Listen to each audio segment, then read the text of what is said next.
আমি আপনাদেরকে শিখাবো কেমন করে অবাধ্য সন্তানকে বাধ্য করা যায়। সন্তান আপনার কথায় উঠবে, বসবে এবং আপনি যা বলবেন তাই করবে। কোন দোয়াটি 11 বার পাঠ করে সন্তানের মাথায় ফুদে সন্তান মাত্র 5 মিনিটের মধ্যে বাধ্যগত হবে, আপনার অনুগত হয়ে যাবে, আপনার কথায় উঠবে, বসবে, আপনি যা বলবেন তাই করবে। আপনি যদি বলেন মাদ্রাসায় যাও, মাদ্রাসায় যাবে। আপনি যদি বলেন স্কুলে যাও, স্কুলে যাবে। আপনি যদি বলেন নামাজ পড়তে যাও, নামাজ পড়তে যাবে। এক কথায় আপনি যা বলবেন তাই সে শুনবে। প্রিয় ভাই বোনেরা, সেই আমলটি আপনি কেমন করে করবেন এবং কিভাবে আপনি আমলটি করে উপকৃত হবেন আমি শুরু থেকে শেষ পর্যন্ত আপনাদেরকে বলে দিব। আর যে দোয়াটি পাঠ করে সন্তানের মাথায় ফু দিবেন সেই দোয়াটি আমি সৈশুদ্ধ করে আপনাদেরকে পরিপূর্ণভাবে বলে দিচ্ছি। আপনারা এর ফলাফল দেখে অবশ্যই আনন্দিত হবেন ইনশাআল্লাহ। তো প্রিয় ভাই বোনেরা, আমরা যারা অভিভাবক রয়েছি তারা সন্তানদেরকে নিয়ে অনেক পেরেশানির মধ্যে থাকি, তাদেরকে নিয়ে অনেক চিন্তা ভাবনা করি যে সন্তানদেরকে কেমন করে উচ্চ শিক্ষায় শিক্ষিত করা যায়, সন্তানকে কেমন করে ডাক্তার বানান যায়, ইঞ্জিনিয়ার বানান যায়, জজ বানান যায়, ব্যারিস্টার বানান যায়, পাইলট বানান যায়। এক এক অভিভাবকদের এক এক চিন্তা ভাবনা রয়েছে, তাই প্রত্যেককেই তার চিন্তা ভাবনা অনুযায়ী কাজ করে, চিন্তা ভাবনা অনুযায়ী তার সন্তানকে গড়ে তোলার চেষ্টা করে। তো সেক্ষেত্রে সন্তান যদি অবাধ্য হয়, কথা না শুনে, লেখাপড়া করতে যদি না চায়, একেবারে অবাধ্য, তারপরে তার লেখাপড়ার মধ্যে অমনোযোগী, কোনোভাবেই মনোযোগ আসে না, আবার মেধাও কম রয়েছে, তো সেক্ষেত্রে আপনি একেবারে অস্থির হয়ে পড়েন। কেমন করে সন্তানকে মেধাবী বানাবেন, তারপরে সন্তানকে কেমন করে ডাক্তার বানাবেন, ইঞ্জিনিয়ার বানাবেন, জজ ব্যারিস্টার বানাবেন, চিন্তিত হয়ে পড়েন যে আমার সন্তান তো অবাধ্য, কথা শুনে না, কেমন করে সে লেখাপড়া করবে, সে তো মোটে লেখাপড়াই করে না, লেখাপড়া করতে চায় না। তো সেক্ষেত্রে চিন্তিত হয়ে পড়েন। আর কোনো চিন্তার কারণ নেই আপনার, আপনি মহান রব্বুল আলামিনের শরণাপন্ন হন। আপনি অনেক চেষ্টা সাধনা করেছেন, কোনোভাবেই আপনার সন্তান বাধ্য হয় না, শুধু অবাধ্যই রয়ে গিয়েছে। আর আপনার সন্তানকে মেধাবী বানানোর জন্য আপনি অনেক চেষ্টা করেছেন, অনেক ডাক্তার দেখিয়েছেন, অনেক ভালো ভালো দামি খাবার আপনি খাওয়াইছেন, কোনোভাবেই কাজ হয় না। তো আপনি মহান রব্বুল আলামিনের শরণাপন্ন হন। অবশ্যই মহান রব্বুল আলামিন আপনার সন্তানকে মেধাবী বানিয়ে দিবেন, বাধ্যগত করে দিবেন।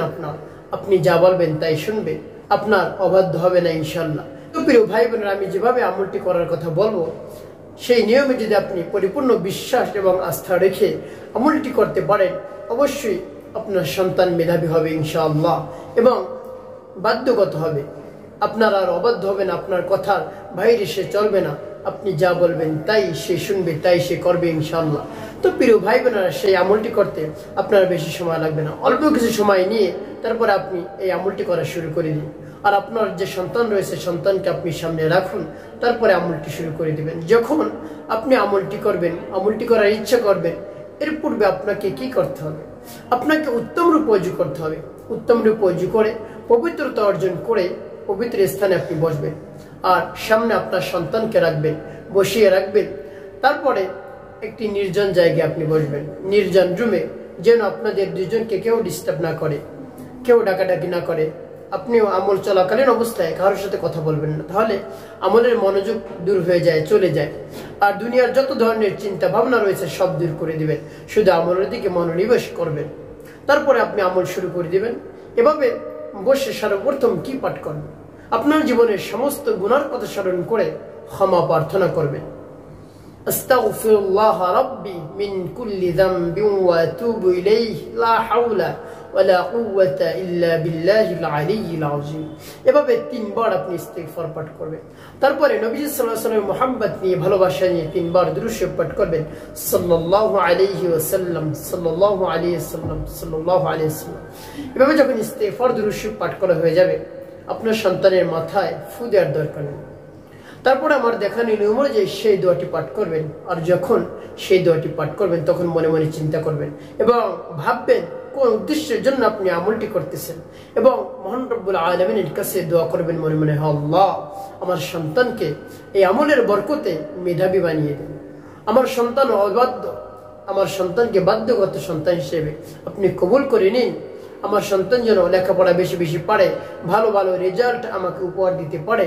আমি সন্তানকে নিয়ে অনেক চিন্তিত এবং আমার মনে যত ধরনের আশা আকাঙ্ক্ষা রয়েছে সব ধরনের আশা আকাঙ্ক্ষা আপনি পূরণ করে দিন। তো প্রিয় ভাই বোনেরা, যে বিষয়ের উপর আপনি তাকে গড়ে তুলতে চান, আপনি ডাক্তার বানাতে চান, আপনি মহান রব্বুল আলামিনের কাছে বলবেন, হে আল্লাহ, আমি আমার সন্তানকে একজন সৎ ডাক্তার বানাতে চাই।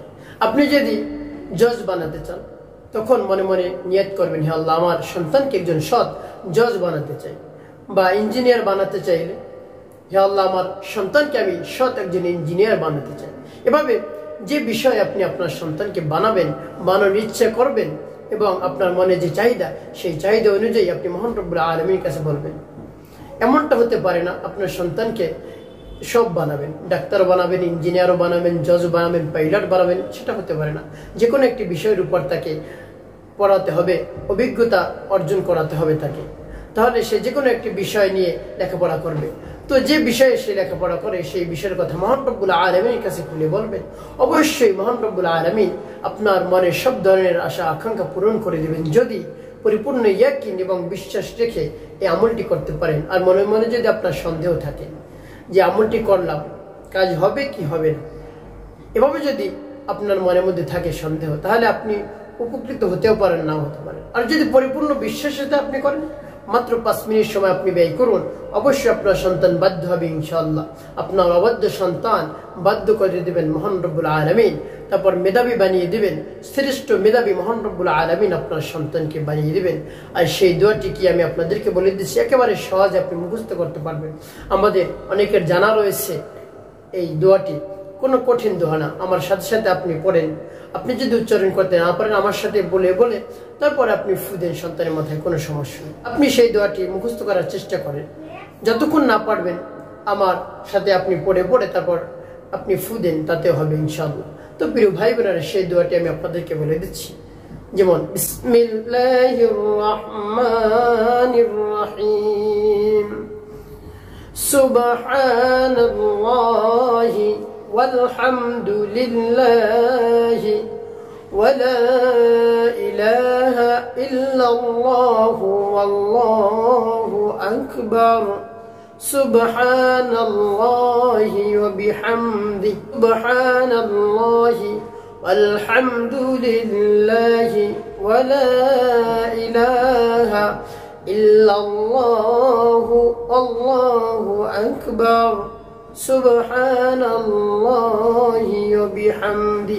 এভাবে যখন পাঠ করা হয়ে যাবে, আপনার সন্তানের মাথায় আপনি একটি ফু দিবেন, কপালে এখানে একটি ফু দিবেন, তারপরে আপনি আবারও পাঠ করবেন সুবহানাল্লাহি আলহামদুলিল্লাহি ওয়া লা ইলাহা ইল্লাল্লাহু আল্লাহু আকবার সুবহানাল্লাহি ওয়া বিহামদিহি সুবহানাল্লাহি আলহামদুলিল্লাহি ওয়া লা ইলাহা ইল্লাল্লাহু আল্লাহু আকবার সুবহানাল্লাহি ওয়া বিহামদিহি।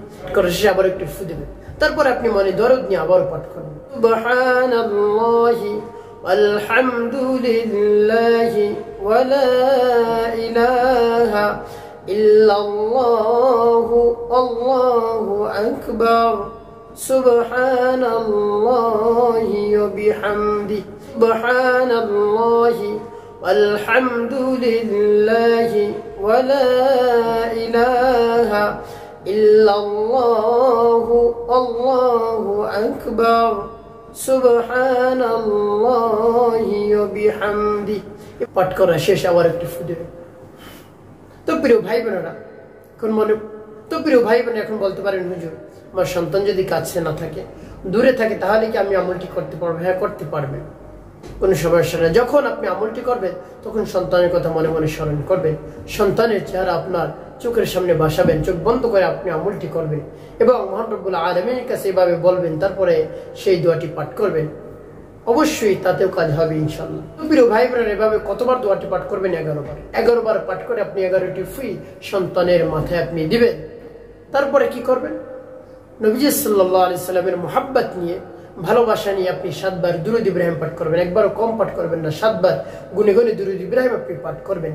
যেমন আল্লাহুম্মা সাল্লি আলা মুহাম্মাদ ওয়া আলা আলি মুহাম্মাদ কামা সাল্লাইতা على إبراهيم وعلى آل إبراهيم إنك حميد مجيد اللهم بارك على محمد وعلى آل محمد كما باركت على إبراهيم وعلى آل إبراهيم إنك حميد مجيد اللهم صل على محمد وعلى آل محمد كما صليت على إبراهيم وعلى آل إبراهيم إنك حميد مجيد اللهم بارك على محمد وعلى آل محمد كما باركت على إبراهيم وعلى آل إبراهيم إنك حميد مجيد اللهم صل على محمد وعلى آل محمد كما صليت على إبراهيم وعلى آل إبراهيم إنك حميد مجيد اللهم بارك على محمد وعلى آل محمد كما باركت على إبراهيم وعلى آل إبراهيم إنك حميد مجيد এভাবে যখন দুরূদ ইব্রাহিম 7 বার পাঠ করা হবে, সন্তানের মাথায় আপনি 2টি ফু দেবেন, 2টি। আপনার এভাবে করে আমলটি করা হয়ে গেল। প্রিয় ভাই বোনেরা, এভাবে আমলটি যখন শেষ হবে তারপর কি করবেন? আপনি এবং আপনার সন্তান সহ 2 হাত মহান রব্বুল আলামিনের দরবারে তুলে দিবেন। মহান রব্বুল আলামিনের শাহী দরবারে 2 হাত তুলে সাথে সাথে ফরিয়াদ করবেন, হে আল্লাহ, আমার এই আমলকে কবুল করুন। আমি যে সময় ব্যয় করে আমল করেছি, আমার আমলকে কবুল করুন, সময়কে কবুল করুন, এবং আমার মনের যত ধরনের বাসনা কামনা রয়েছে, আশা আকাঙ্ক্ষা রয়েছে, আপনি পূরণ করে দিন। এই দোয়ার বরকতে আপনি সব কিছু পূরণ করে দিন। আমার মনে যত ধরনের আশা রয়েছে আমার সন্তানকে নিয়ে, সে আশা পূরণ করে দিন। আমার সন্তান বাধ্য করে দিন, সেজন্য আমার কথায় উঠ বস করে, যা বলবো তাই যেন সে করে। তারপর আপনি বলবেন, আমার সন্তানের মেধা কম, মেধা আপনি বৃদ্ধি করে দিন, পড়ালেখায় মনোযোগ এনে দিন, যেন পড়ার সাথে সাথে সে মনে রাখতে পারে, মুখস্থ হয়ে যায় এবং সংরক্ষণ করতে পারে লেখাপড়া। সেভাবে মহান রব্বুল আলামিনের কাছে আপনি বলবেন।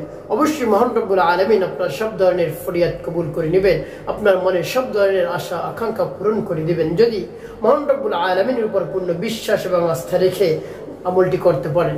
প্রিয় ভাই বোনেরা, একটি কাজ করতে হবে, একটি কাজ ছাড়া যাবে না, সেটি হলো নামাজ ছাড়া যাবে না। 5 ওয়াক্ত নামাজ আপনাকে আদায় করতে হবে, যে অবস্থায় আপনি থাকেন। 5 ওয়াক্ত নামাজ আপনাকে সর্বপ্রথম আদায় করতে হবে। মিথ্যা কথা বলা যাবে না, মানুষের খিদমতে কল্যাণে বেশি বেশি আপনি কাজ করবেন, তাহলে আপনার জীবন সুখময় হবে, শান্তিপূর্ণ হবে, এবং মহান রব্বুল আলামিন আপনার সকল ধরনের দোয়া দরখাস্ত কবুল করে নেবেন।